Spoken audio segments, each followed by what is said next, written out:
It was a conglomerate of interviews, data received from cell phones, my observations of some surveillance footage that was taking place, uh, various other things.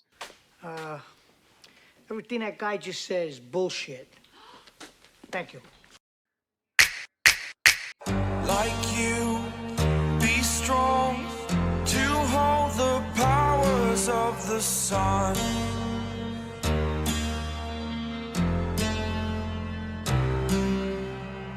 To dream, believe.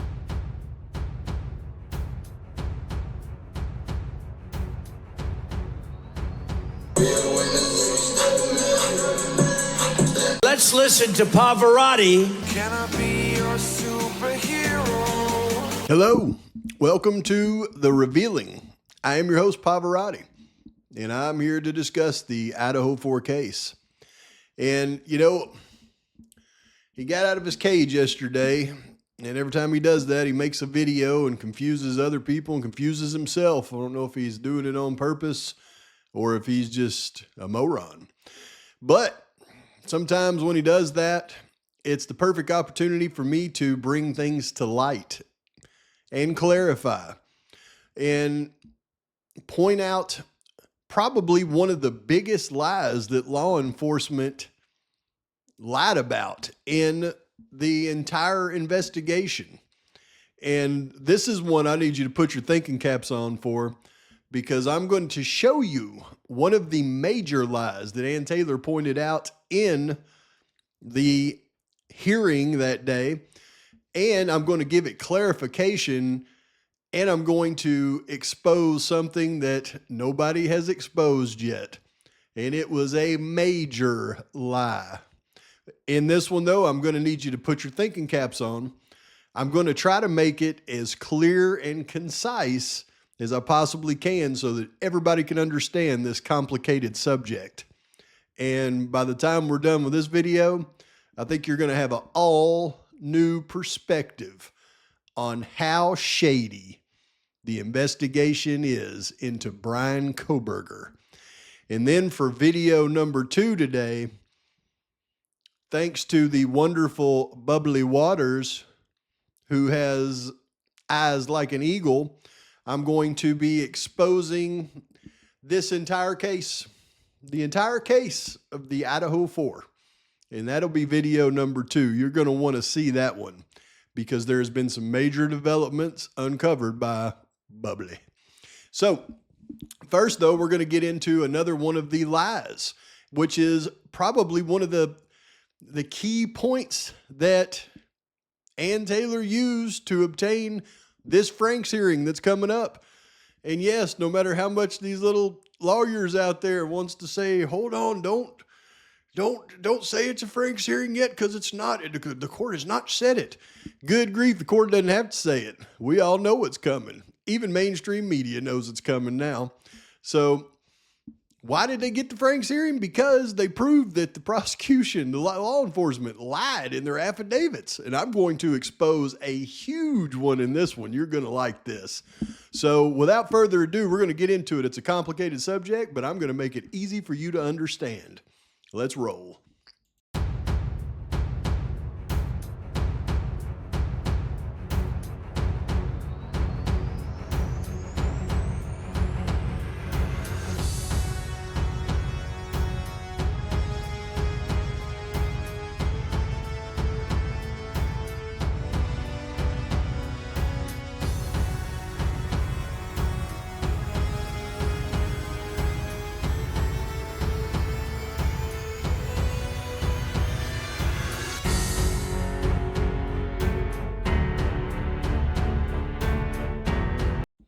We often hear people contemplate how many people was actually out that night on November 12th into the 13th in a college town like Moscow, Idaho.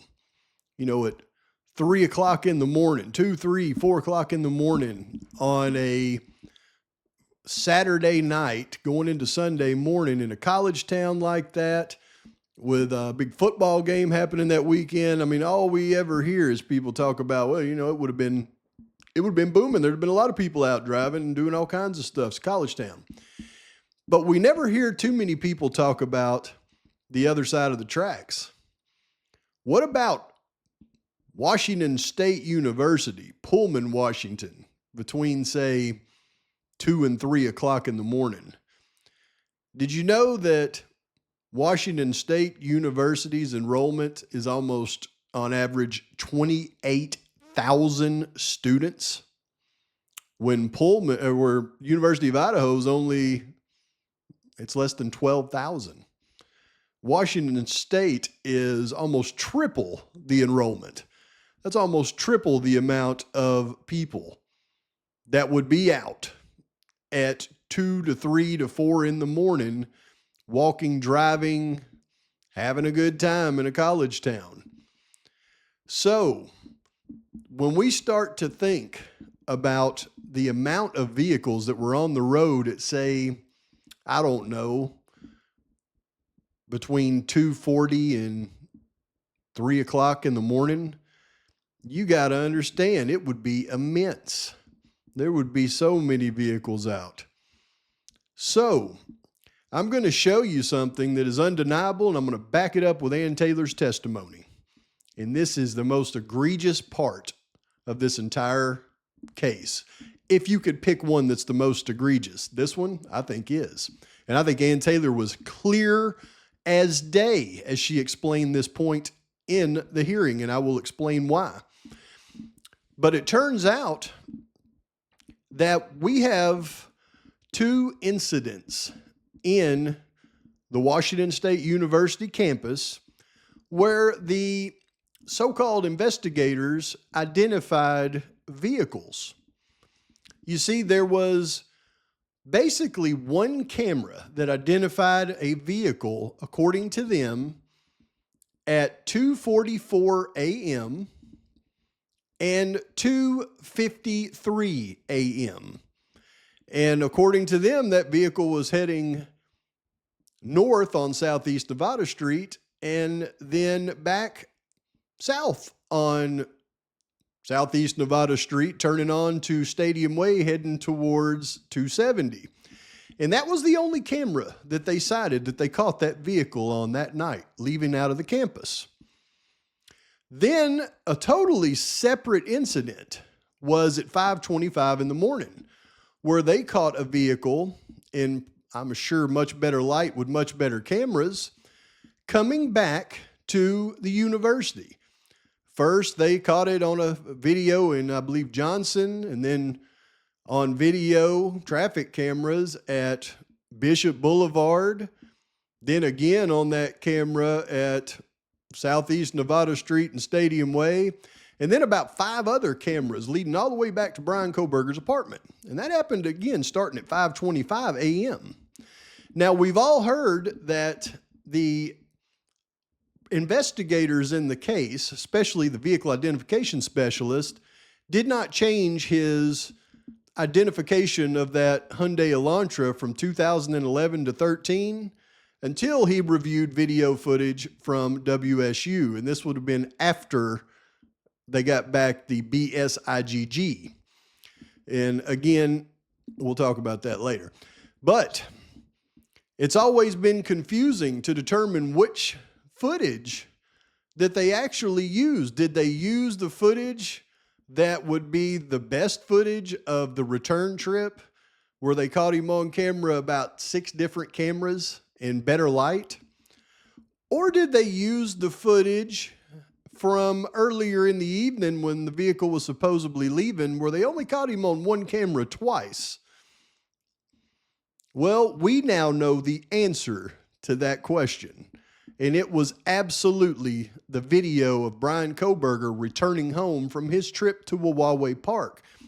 But not only that, we now know unequivocally that the vehicle that law enforcement tried to state was Bryan Kohberger's vehicle leaving Pullman, caught on camera at Southeast Nevada Street and Stadium Way twice, was not even Bryan Kohberger's car, and probably wasn't even a Hyundai Elantra. That camera footage probably wasn't footage where they can identify a vehicle at all. but they used that knowingly lying, knowing that wasn't Bryan Kohberger's vehicle. For all we know, Kohberger never even went to Southeast Nevada Street and Stadium Way. In fact, looking at the data now, I believe Kohberger left his apartment at 244 and headed directly to Wawawai Park, never going to Stadium Way. And I think I can prove it with that hearing and the statements of Ann Taylor. And all you have to do is listen. But where this gets really confusing is you have to be able to separate the video footage of him leaving Washington, or what they said was him leaving Washington, with the video footage of what they said was him returning to Washington. Those are two different things. But then you've also got to separate two other different things, and that is the cast data on locations for his phone during those same times. Because if you confuse the cast with the video, you miss everything Ann Taylor was saying. So what I'm going to do is I'm going to prove this. I'm going to show you. First, we're going to focus on him leaving, okay? Take out him returning where they actually identified his vehicle. Him leaving, they didn't identify his vehicle. And I'm going to show you what law enforcement tried to state in their probable cause affidavit with the video and tried to make it fit to the cast data and didn't do it. And you've got to understand this point. Some people still don't get it to this day. When you watch all of the hearings, they make it clear. They say that the probable cause affidavit that was used to arrest Bryan Kohberger was a living document throughout the investigation. They had one centralized probable cause affidavit. And as new things came in, they would simply add to their probable cause affidavit until it got to where they got the arrest warrant. So if you want to know what the probable cause affidavit was to get the first AT&T warrant, all you have to do is remove everything that happens after the first AT&T warrant. And that was their probable cause affidavit to get the AT&T warrant. It's not something different. I don't know why they sealed it, because it's the same warrant. They've said it in court the entire time. It was a group effort. A group of people had access to one document, and it was a living document, and they just kept adding to it. If you want to know what they had before they got the second AT&T warrant, just take out all the information after the second AT&T warrant. That was the probable cause affidavit. And that was the point Ann Taylor was making in the hearing. So let me prove to you unequivocally that the first vehicle that they identified in Pullman leaving out was not Bryan Kohberger's car, and it probably wasn't even a Hyundai Elantra, and law enforcement knew it, and they lied about it. Let's take a look. Okay, you can see right here it says, investigators were given access to video footage on the WSU University campus located in Pullman, Washington. This is from the PCA.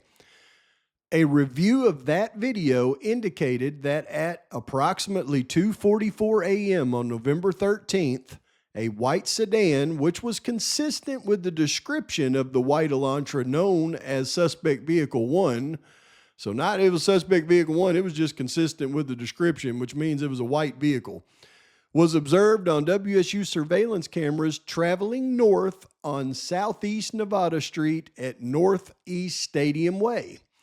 So at 2:44, you see I've got it, the line here in red. This is Southeast Nevada Street heading north across Stadium Way heading that way. And then at approximately 2:53 a.m., excuse me, a white sedan, which is consistent with the description of the white Elantra known as Suspect Vehicle 1, meaning it was a white car, was observed traveling southeast on Nevada Street in Pullman, Washington, towards SR 270. 270 connects Pullman, Washington to Moscow, Idaho. So it says it went up this way at 2:44, then it came back down this way at 2:53, turned and headed towards 270, which this is 270. Oops. This is 270. This is Stadium Way. So 244, it went this way. 253, it came back and went this way. These could be two different cars for all we know. But this is the only thing that they cite in the entire affidavit for the vehicle leaving Pullman, Washington. And this is not Bryan Kohberger's car. Ann Taylor proves it in the hearing. In that affidavit, the police officer talks about 2:42 a.m. that WSU cameras, because they start looking at WSU cameras after the IGG identification, they find a white car that they say is an Elantra at 2:42. So they get the phone records, and then it becomes 2:44 that they say Mr. Kohberger's leaving his residence, 2:44 a.m. And the place near Bishop Boulevard where one could turn to go to Moscow at 2:42 is inconsistent with 2:44, but they don't correct that. They don't correct that. They don't say that vehicle at 2:42 cannot have been the right white Elantra, but they don't correct that. They don't correct that. They don't say that vehicle at 2:42 cannot have been the right white Elantra, but they don't correct that. They don't correct that. They don't say that vehicle at 2:42 cannot have been the right white Elantra. And the place near Bishop Boulevard, You see, you have to really pay attention to what she's saying. Now, you see this right here? This is Southeast Nevada Street and Stadium Way. Way down here, off my map down here, is Bishop Boulevard.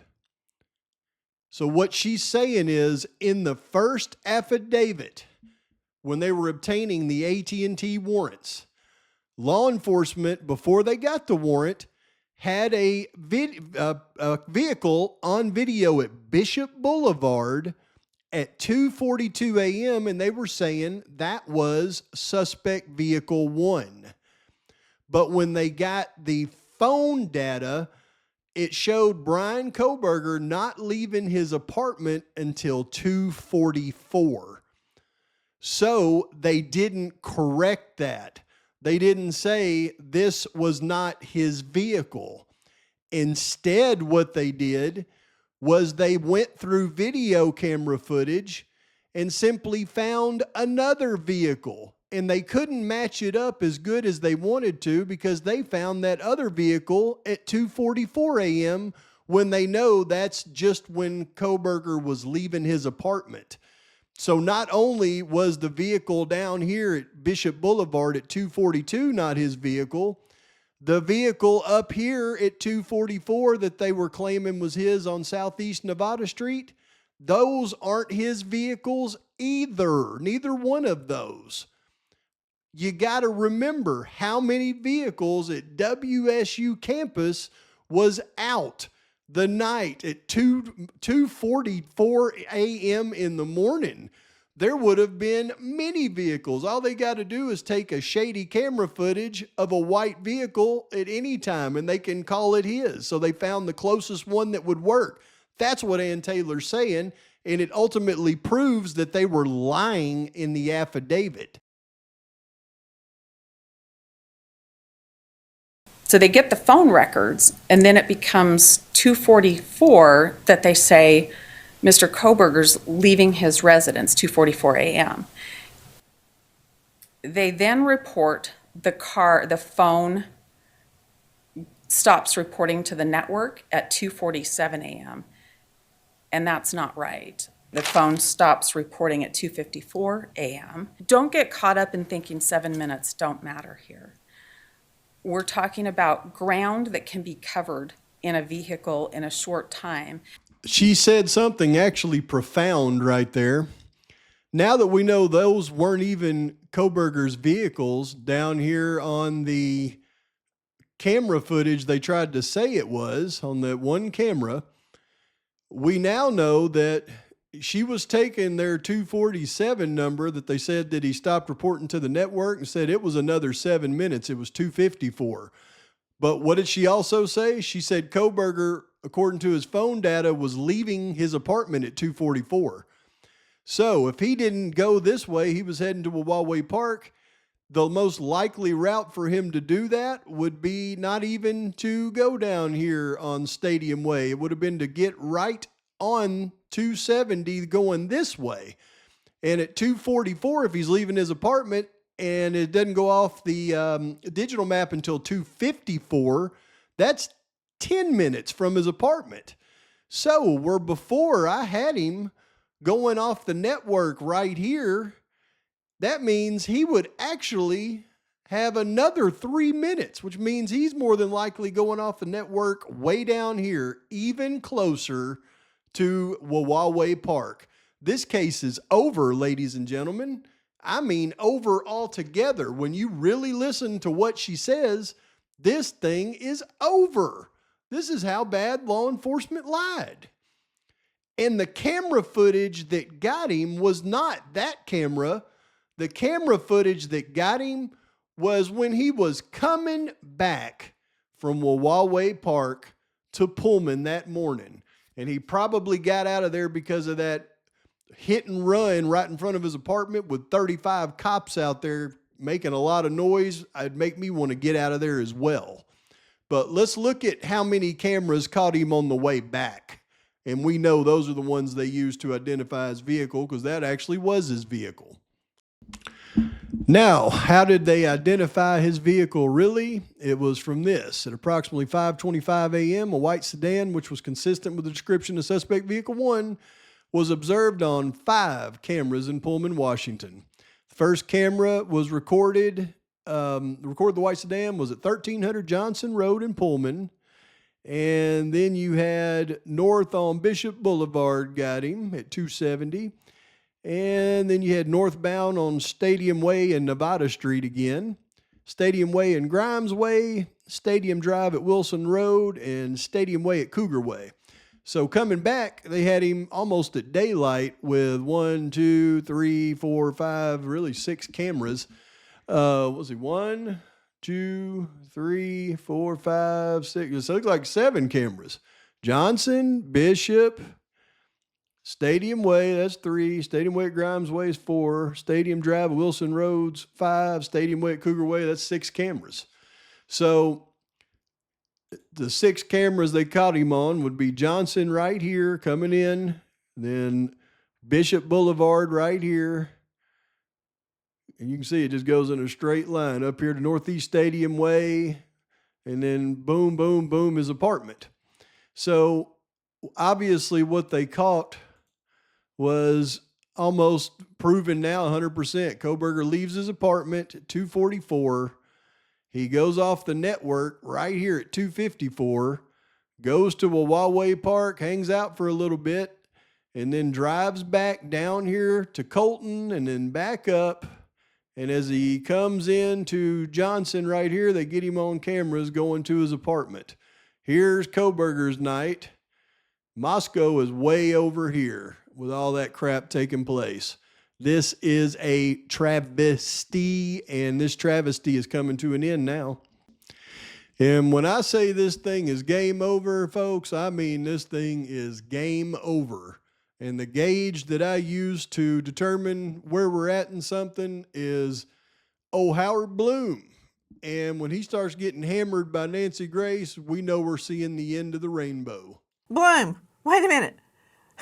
He only said that, obviously, because Ann Taylor's argument isn't making any sense.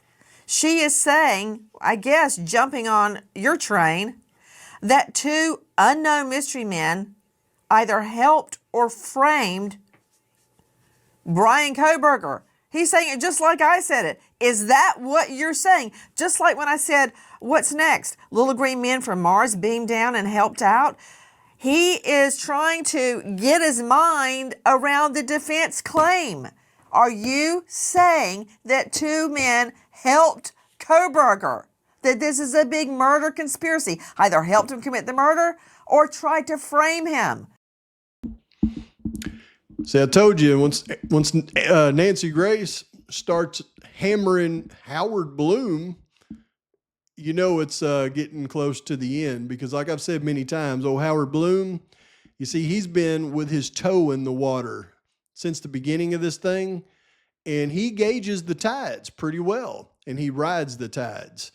So when the tides say we need to focus in on Gilton, he's Gilton. When the tides say we need to be neutral, he's neutral. When the tides say this thing's about to turn upside down, well, he slowly starts turning upside down with it. And Nancy Grace, of course, is straight Gilton. So when she starts attacking Howard Bloom, this thing's almost to the end, folks. And which makes me really suspicious now of a lot of things. Because in the next video, I'm going to piggyback off of the great Bubbly and the information she found for me. And we're going to talk about some real things that may be taking place in this case. But I hope that clears up all the confusion that could have been out there around what Ann Taylor was saying about what happened at WSU. It's clear as day. If you can't understand her, then I guess you just need to slow it down and watch it several times until you can. She's saying they lied. They lied. They found camera footage of a busy little intersection until they found a white car that was as close as they could possibly get to matching it up to the time frame that Bryan Kohberger's phone data said. And they still couldn't do that right. But before they found that second vehicle, they had a different vehicle before they got the phone data at 242 at Bishop. And that was a lie too. And like she said, they never corrected their lie. They just kept going with it and put in a different one. Kohberger left his apartment and headed straight to Wawawai. This thing is a travesty. But please like and subscribe to the channel. Post your comments, thoughts, criticisms, and that next video is going to be a rocker. Until then, Pavarotti's out. until I